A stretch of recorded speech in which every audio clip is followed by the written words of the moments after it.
할렐루야. 옆에 분하고 인사하실까요? 주님의 이름으로 사랑하고 축복합니다. 주님의 이름으로 여러분을 사랑하고 축복합니다. 아멘. 저 오늘 본문 말씀을 가지고 하나님의 무대에 서는 자라는 제목으로 잠깐 말씀을 나누도록 하겠습니다. 모든 목사님이 다 그럴 것 같지는 않지만 대부분의 목사님들은 이런 생각을 하실 겁니다. 늘 설교를 할 때마다 왜 어떤 말씀을 전해야 될까 고민이 되는 것은 사실입니다. 성도님들에게 또 많은 분들에게 하나님의 말씀을 잘 양육해야 되는 본분이 목사님들에게 있기 때문에 고민이 되는 것입니다. 또 설교를 할 수 있다는 기회가 있는 것만으로도 감사하지만 반가운 마음도 있지만 늘 긴장감도 있는 것도 사실입니다. 솔직히 이 자리도 되게 떨리는 자리라 어떻게 설교를 해야 될지 오늘 고민을 많이 하고 기도 많이 하고 그러고 올라왔습니다.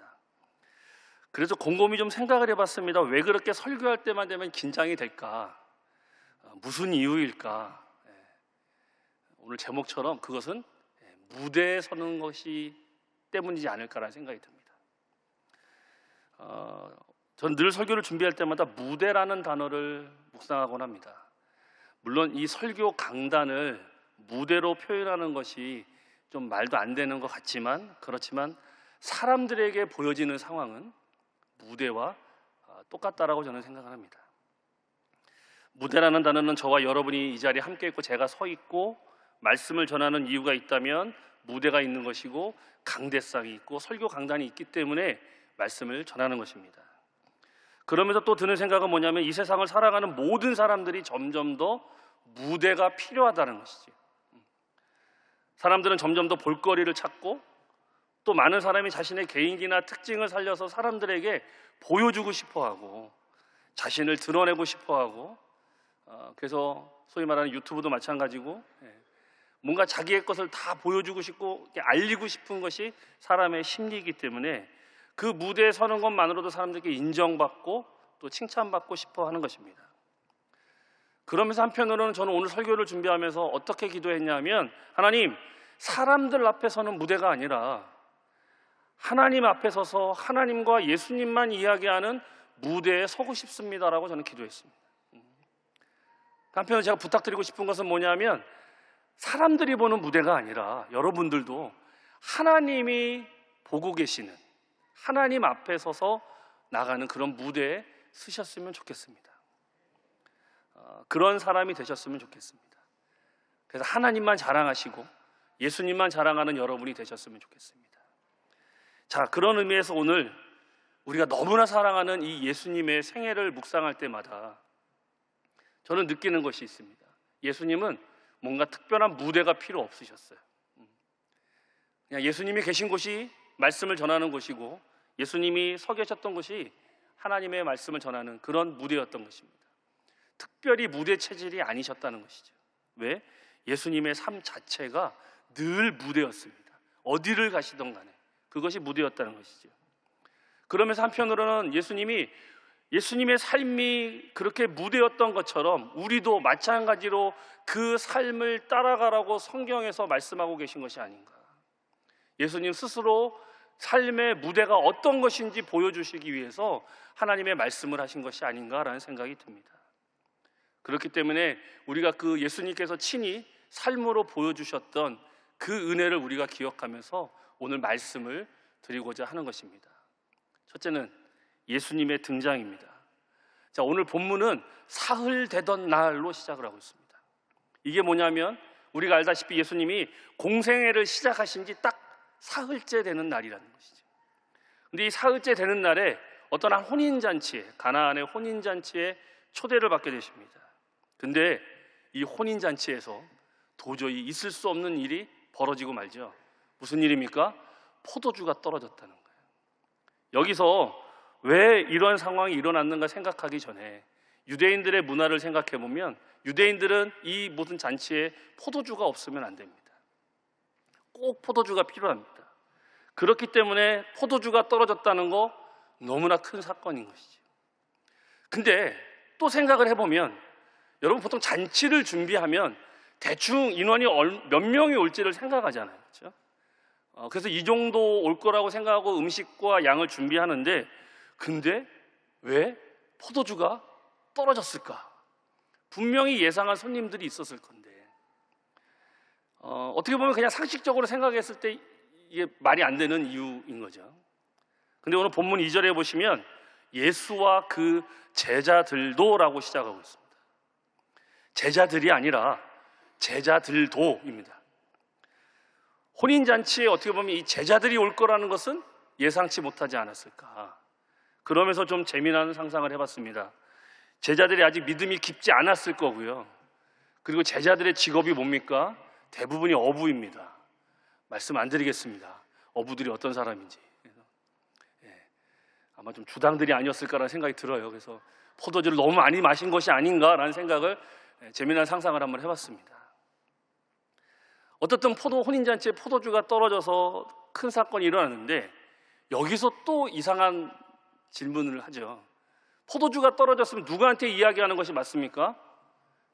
그 혼인잔치의 주인한테 이야기하는 게 맞는데 오늘 이 예수님의 어머니 마리아는 예수님한테 와서 포도주가 떨어졌다고 이야기합니다. 그리고 예수님 대답이 더 재밌죠. 그것이 나와 무슨 상관이냐고. 아직 나의 때가 이르지 않았다라고. 어머니의 그 물음에 엉뚱한 대답을 합니다. 그러면서 또 드는 생각이 뭐냐? 마리아가 왜 주인한테 가지 않고 예수님한테 가서 포도주가 떨어졌다고 이야기했을까? 단순히 하나님의 아들이어서 기적을 보여주기 위해서? 그런 의미에서 먼저 마리아에 대해서 좀 살펴보고자 하면 제가 여기 많은 걸 적었지만 이 많은 걸 얘기하면 좀 문제가 될 것 같아서 그냥 간단하게 이야기를 하겠습니다. 가톨릭에서는 성모 마리아라고 해서 마리아가 우선입니다. 그렇죠? 마리아를 통해서 이게 그 신을 낳은 어머니라고 지칭하면서 카톨릭에서는 마리아가 우선순위다 보니까 우리가 믿고 있는 이 개신교 기독교에서는 마리아에 대해서 잘 이야기하지 않습니다. 그냥 예수님의 어머니, 선택받은 여인, 복받은 여인으로만 설교할 때가 있다는 것이지요. 근데 이 마리아는 정말로 복받은 여인이라는 겁니다. 창세기 3장 15절에 보시면 내가 너로 여자와 원수가 되게 하고 내 후손도 여자의 후손과 원수가 되게 하리니 여자의 후손은 내 머리를 상하게 할 것이요 너는 그의 발꿈치를 상하게 할 것이니라 하시고 이사야서 7장 14절에도 그러므로 주께서 친히 징조를 너희에게 주실 것이라 보라 처녀가 잉태하여 아들을 낳을 것이요 그의 이름을 임마누엘이라 하리라. 이 마리아의 이야기가 구약성경 창세기 3장과 이사야 7장에 기록되어 있습니다. 이미 구약성경에 기록되어 있다는 것은 마리아가 엄청 복받은 여인이라는 것이지요. 마리아는 평범한 여인이었을 것이고 어렸을 때부터 모세오경을 읽고 율법을 준수했던 사람이었습니다. 그래서 다시 오실 메시아가 어느 여인을 통해서 오실까라는 그런 궁금증을 갖고 늘 생각하고 인지하고 있었을 겁니다. 그런데 어느 날 갑자기 천사가 찾아와서 그 메시아를 준비할 여인이 마리아 너라고 이야기를 한 거예요. 그렇죠? 얼마나 놀랬겠습니까? 자기는 그냥 모세오경을 읽고 늘 율법을 준수하고 말씀을 공부했는데 그 여인이 자기일 거라고는 꿈에도 생각을 못했을 겁니다. 그런데 마리아가 이런 고백을 합니다. 누가복음 1장 38절에 마리아가 이르되 주의 여종이 오니 말씀대로 내게 이루어지이다 하며 천사가 떠나가리라. 여러분, 이 누가복음 이 마리아의 고백이 언뜻 보기에는 그냥 하나님이 하셨으니까 그냥 순종하는 것처럼 보이지만 여기에는 목숨을 거는 순종의 결단의 고백인 거예요. 마리아는 그 어떤 핍박과 심지어 사람들이 비도덕적인 현상이라고 사리의 돌을 던질 것을 생각하고 무섭지만 두렵지만 그러나 그럼에도 불구하고 하나님의 뜻대로 비장하게 순종하겠다라고 고백한 장면이에요. 하나님의 말씀에 순종하는 모습을 보여주고 있는 장면이라는 것이죠. 하나님께서 왜 마리아와 요셉 부부를 택했을까? 가문이 좋아서 뛰어난 학식이 있어서 재력이 있어서 사회적 지위가 높아서 아닙니다. 순종하는 사람이었다는 것이죠. 하나님께서 순종할 수 있는 마음의 자세를 갖고 있는 그들을 택하셔서 그들의 순종을 통해서 이 세상을 구원할 메시아를 보내주신 것인 줄 믿습니다. 오늘날에도 하나님께서는 순종하는 사람들을 통해서 위대한 역사를 하시는 것이죠. 내 뜻과 안 맞아도 이것이 나의 뜻과 상관이 없어도 하나님이 말씀하시면 여러분 어떻게 해야 됩니까? 아멘으로 순종하셔야 될 줄 믿습니다. 하나님의 말씀이면 그 어떤 핍박과 고난이 따른다고 할지라도 아멘으로 순종하셔야 될 줄 믿습니다. 그러면 하나님께서 저와 여러분을 귀하게 쓰이는 그릇으로 바꿔주실 것입니다. 순종하겠다는 마음의 자세를 가지셔야 되는 거고, 그리고 순종하는 사람만이 하나님을 영화롭게 해드리는 귀한 성도가 될 수 있습니다. 이처럼 마리아는 천사가 와서 만약에 여러분에게 와서, 남성 성도님들 말고요, 여성 성도님들에게 와서 천사가 성령으로 잉태할 여인이 너다라고 여러분에게 지금 이야기하신다면 여러분은 어떨 것 같습니까? 막 손살을 치실 거예요. 놀라서 도망가실 수도 있어요. 그렇죠? 그 심정이 어떨까? 제가 만약에 여인이라면 저는 도망갈 것 같습니다. 너무나 두렵고 떨려서 감당하기 힘들고 있을 수 없는 일이기 때문에 우리가 예수를 믿고 나서 이 성경을 보니까 이게 이해가 가는 거지, 도저히 용납될 수 없는 일이 이 여인에게 벌어진 거 아닙니까? 사회 풍습도 마찬가지고, 자칫 잘못하면 진짜 돌맞을 일이라는 것이죠. 두렵고 떨렸다는 것이죠. 그러나 마리아는 세상을 선택한 것이 아니라 하나님을 선택했다는 것입니다. 그 하나님의 무대에 그는 섰다는 것이죠. 그렇기 때문에 여러분도 세상을 택할 수 있습니다. 세상은 우리가 그냥 살아갈 공간이에요. 근데 우리는 하나님을 선택하는 삶을 사셔야 될 줄 믿습니다. 다시 본문으로 돌아와서 누구보다도 예수님을 잘 아는 이 마리아가 왜 그런 질문을 했을까? 누가복음 2장에 나와 있는 목자들의 이야기를 깊이 마음에 두었다라고 마리아는 했습니다. 그리고 12살 때 성전에서 예수님이 그 어린아이가 맡은 아버지의 집에 있어야 할 줄을 모르셨습니까? 라고 이야기했을 때 마리아는 그것을 마음에 두었다라고 했습니다. 그렇기 때문에 오늘 본문이 예수님과 마리아의 관계가 설명이 되는 겁니다. 여러분, 마리아에게는 이 예수님이 자신의 아들이기 이전에 누구의 아들입니까? 하나님의 아들, 신의 아들이라는 것이죠. 그런 의미에서 성경에 나와 있지는 않지만 가만히 또 재미있는 상상을 해보면 예수님이 커가면서 때마다 필요가 있을 때 채워주지 않았을까라는 생각이 듭니다. 그런 기적을 보지 않았더라면 주인한테 가서 포도주가 떨어졌다고 이야기를 해야지, 예수님한테 와서 포도주가 떨어졌다라고 이야기하는 것은 많은 기적들을 저는 보았을 거라는 생각이 드는 것입니다. 마리아는 하나님의 전지전능한 능력을, 지혜를 경험한 여인이기 때문에 이 상황에 와서 주저없이 예수님에게 포도주가 떨어졌다라고 이야기를 한 것입니다. 근데 더 대단한 믿음은 뭐냐? 예수님이 내 때가 아직 이르지 않았다라고 일단 거절을 하셨어요. 그렇죠? 근데 예수님이 대답을 하시든 하지 않으시든 마리아는 하인들에게 이분이 하라는 대로 하라고, 예수님이 시키는 대로 하라고, 예수님의 대답과 상관없이 하인들에게 명령을 합니다. 여러분, 이것이 저는 믿음이라고 생각합니다. 진짜 하나님의 전지전능한 능력을 믿고 있다면 의심하지 아니하고 실행에 옮길 수 있는 믿음을 여러분이 가지셔야 될 줄 믿습니다. 그래야 기적이 보이는 거예요. 그냥 계속 의심하고 있으면 기적은 일어나지 않습니다. 의심하지 않고 이 마리아처럼 하인에게 명령했던 것처럼 믿음으로 실행을 옮기셔야 될 줄 믿습니다.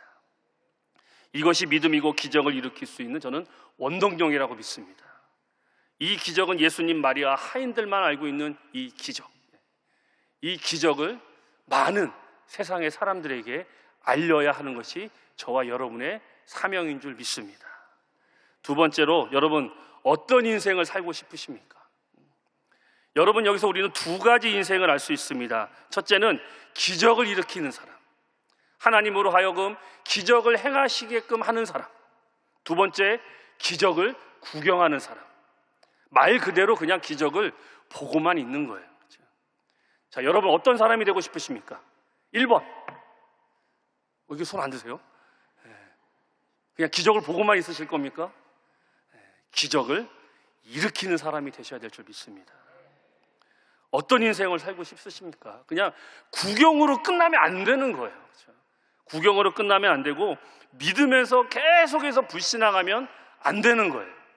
예전에 목회자 세미나 갔을 때 어떤 목사님이 이런 말씀하셨습니다. 하나님은 매일 장례를 당하신다. 왜입니까? 하나님 살아계십니까? 돌아가셨습니까? 왜? 내 문제가 너무나 힘드니까 매일 하나님 살아계십니까? 돌아가셨습니까? 이런 질문을 하잖아요. 그렇죠? 근데 믿으면서 불신하는 신앙을 끝내셔야 됩니다. 하나님으로 하게끔 그 기적을 행할 수 있는 일에 저와 여러분이 쓰임 받으셔야 될 줄 믿습니다. 모세가 반석에 물을 냈던 기도도 마찬가지고 또 홍해를 갈랐던 기도도 마찬가지고 그렇죠. 그것이 여러분 솔직히 성경에 우리가 믿고 보니까 그냥 믿어지는 거지 세상 사람들이 봤을 때는 이상한 거거든요. 그렇죠? 어떻게 바다가 갈라집니까? 말도 안 되는 거거든요. 그 말도 안 되는 일을 저도 경험한 적이 있습니다. 제가 신학을 하기 전에 고등학교 졸업하고 저는 대학을 가지 않고 직장 생활을 여러 번 했습니다. 그러다가 이제 마지막 군대 가기 전에 저희 어머님 친구분이 하시는 완구 공장에서 일을 한 적이 있습니다. 저희 교구 성도님들은 다 한 번씩 들은 간증인데, 그래서 완구 공장에서 혹시 기억하실지 모르겠지만 이 장난감을 기억하시는 분들은 나이가 나오는데 후레쉬맨이라고 막 그 5명의 그 용사가 나와서는 그런 장난감을 만들던 공장에 군대 가기 전에 잠깐 일을 한 적이 있습니다. 근데 완구를 만들려면 수많은 나사들이 들어가거든요. 근데 수많은 나사들 가운데 좀 중요한 나사들은 잘 보관해야 됩니다. 그래서 그 장난감을 만드는데 제가 그 중요한 나사를 어디다 잘 뒀는데 그게 생각이 안 나는 거예요. 공장장님이 창고에 가서 야, 그 나사 좀 갖고 와, 피스 좀 갖고 와. 그래서 이제 창고에 들어갔는데 그 피스가 보이지 않는 거예요. 그럼 빨리 조립을 해야 되는데, 빨리 지나가야 되는데 점점 그 피스는 떨어져 가는데 그 피스가 안 보이는 거예요. 그래서 일단 창고 문을 잠갔습니다. 제가 잊어버렸는 거 싶어서. 공장장님이 들어오시면 안 되니까 창고 문을 잠그고 막 온 창고를 다 뒤지기 시작했어요. 근데 없는 거예요. 그러니까 공장장님이 밖에서 문 두들고 야, 왜 창고 문을 잠가놓고 뭐 하는 거야? 그래서 대답도 안 하고 계속 찾는 거예요. 근데 그때 드는 생각이 무슨 생각이냐? 아, 무릎 꿇고 기도해야 되겠다. 하나님, 그 피스가 어디 있을까요? 그 피스를 찾게 해주세요. 보이게 해주세요. 어린 나이니까 너무 무서운 거예요. 공장장님도 혼날까 봐. 그래서 막 진짜 무릎 꿇고 막 땅에 이게 쳐박고 막 눈물을 흘리면서 기도하고 있는데 이렇게 기도하다가 옆을 돌아봤거든요. 찾았습니다. 선반 밑에 들어가 있는 거예요. 이렇게 막 무릎 꿇고 기도하니까 꺼내 갖고 왔더니 이제 눈물 흘리니까 창고에서 뭐 했니? 막 그러는 거예요. 그래서 30분 동안 왜 땀을 흘리고 그래서 기도했습니다. 이 피스를 찾기 위해서 기도했습니다. 그랬어요. 막 웃으시면서 뭐라 하시더라고요. 아무것도 아니잖아요. 그렇죠? 그냥 찾으면 되는데 아무것도 아닌데 하나님이 그런 기도도 들어주신다라는 거예요. 저 그날 눈물을 흘리면서 완구를 조립을 했어요. 제가 또 그 피스 담당이었거든요. 꽂을 때마다 울면서 기도했어요. 진짜 아무것도 아니고 우스운 일 같지만 진짜 하나님은 우리의 작은 거라도 들어주시는 분이시라는 것입니다. 믿고 순종하십시오. 사람을 찾지 말고 하나님을 찾으십시오. 하나님을 아는 사람이 되어야 된다는 것입니다. 하나님을 알아야 우리는 기적을 행하고 일으킬 수 있을 줄 믿습니다. 믿음을 표현하고 주님의 뜻에 따라 행동하셔야 된다는 것이죠. 제가 아는 누님이 계십니다. 예전에 예수전도단에서 DTS 훈련하면서 만났던 누님인데 그 누님의 친구분이 간호사세요. 물론 그 누님의 친구분도 예수전도단에서 훈련을 받고 이제 자기의 본업으로 돌아가서 열심히 간호사를 하고 있는데 어느 날 제가 아는 그 누님의 아버님이 암으로 병원에 입원하셨습니다. 근데 이제 마침 또 그 친구분이 그 병원에 있으니까 그 친구분 병원에 입원을 시킨 거예요. 이제 그 간호사 친구분이 이제 정성껏 자기 아버지인 양 돌봐드린 이유가 있습니다. 그 간호사 친구분은 아버님이 안 계셔서 친구의 그 아버님을 자기 아버지처럼 정성스럽게 기도하면서 돌봐드리는데 어느 날 이제 이분이 이제 시한부 인생이다 보니까 전도를 해야 되겠다는 생각이 드셨다는 거예요. 근데 이 아버님이 제가 아는 그 누님을 엄청 핍박하셨거든요. 호적에서 파내 막 그러면서 막 엄청 핍박하셨거든요. 그러니까 좀 싫어하고 두려울 것 같은데 어느 날 기도하는데 그 아버님에게 복음을 전해야 되겠다는 생각이 들어서 낮에 들어가지 않고 밤에 약간 비몽사몽간에 전하면 좀 덜 혼나지 않을까 싶어서 밤에 들어가서 아버님을 깨워서 주사 놔주면서 담대하게 기도하면서 복음을 전했는데 아버님이 아무 소리 안 하시고 그 누님, 그 간호사 친구분이 이야기하시는 복음을 듣고 다 듣고 나서 아멘 하시고 영접 기도도 하신 거예요. 그러면서 이 아버님이 이 그 간호사 친구분한테 뭐라 그러냐면 내가 내 딸을 교회 다닌다고 너무나 핍박하고 너무나 괴롭혀서 후회가 된다고. 그러니까 참 사람이 간사한 게 그렇죠. 아프고 어떻게 보면 그 몸 가운데 두려움이 있으니까. 근데 그럼에도 불구하고 자기 딸을 교회에 못 나가게 하고 핍박했던 것을 너에게 대신 사과하고 싶다고 그 간호사 친구분한테 미안하다고 하시면서, 근데 이제 그 간호사 친구분이 아버님이 없다는 얘기를 아니까 혹시 너 내 수양딸이 될 수 있겠냐라고 질문했을 때 흔쾌히 수락했고 그 수양딸이 돼서 그 누님들의 온 가족이 구원을 받게 되고 편안하게 천국을 가셨다는 이야기를 들은 적이 있습니다. 여러분, 하나님을 알고 믿고 행하는 거, 그렇죠? 행하셔야 되는 거예요. 그렇죠? 기적을 일으키는 사람이 되셔야 될 줄 믿습니다. 그래야 우리가 하나님의 무대에 서서 여러분의 놀라운 성령의 빛이 사람들에게 전해질 거라고 저는 믿습니다. 믿고 행하는 여러분이 되시기를 바라겠습니다. 두 번째, 주님의 부르심의 사명을 다하자. 예전에 읽었던 책에서 한 영어 구절이 있습니다. 제가 영어는 잘 못하지만 그걸 한번 좀 읽어보도록 하겠습니다. If you do the possible, then God will do the impossible. 당신이 할 수 있는 가능한 일을 하십시오. 그러면 하나님께서는 불가능한 일을 하실 것입니다. 여러분, 우리가 예수 믿고 그냥 할 때 그냥 예수님만 믿고 그냥 무조건 기도하시는 분들이 있어요. 자기의 맡은 바 본분을, 자기의 맡은 바 사명을 하지 않는 분들이 있어요. 그렇지만 내가 할 거는 최선을 다해서 하되 불가능한 일은 하나님이 도와주신다라는 거예요. 하나님의 음성을 들으셨으면 좋겠습니다. 내가 할 수 있는 일은 최선을 다해서 하십시오. 그리고 하나님이 내가 못하는 일을 도와달라고 기도할 때 하나님께서 기적을 행하여 주실 줄 믿습니다. 어찌 보면 오늘 제가 하는 이야기를 저의 이야기로 듣지 마시고 하나님의 음성으로 들으셔서 내가 할 수 있는 일을 최선을 다해서 하고 하나님이 그 못하는 것에 불가능한 일을 대해서 도와주실 때 하나님의 귀한 은혜가 임하게 될 줄 믿습니다. 제가 좋아하는 복음성가 중에 주를 향한 나의 사랑을이라는 찬양이 있습니다. 저는 그 찬양의 3절까지 있는 그 찬양 중에 저 솔직히 2절 가사가 저는 너무나 좋아요. 그래서 그 2절 가사가 늘 가슴에 와닿는데 잠깐 불러보면, 반주 안 해주셔도 되고요, 잠깐 불러보면 부드러운 주의 속삭임 나의 이름을 부르시네 주의 능력 주의 영광을 보이사 성령을 부으소서 메마른 곳 거룩해지도록 내가 주를 찾게 하소서 내 모든 것 주께 드리리 나의 구주 나의 친구. 여러분, 이 찬양의 가사 중에 박수 하셔야 됩니다. 잘 못 푸는. 메마른 곳이 거룩해지도록. 그렇죠? 여러분, 저와 여러분은 하나님께서 저와 여러분을 부르신 이유는 이 땅에 메마른 곳들이 거룩해지도록 불러주신 줄 믿습니다.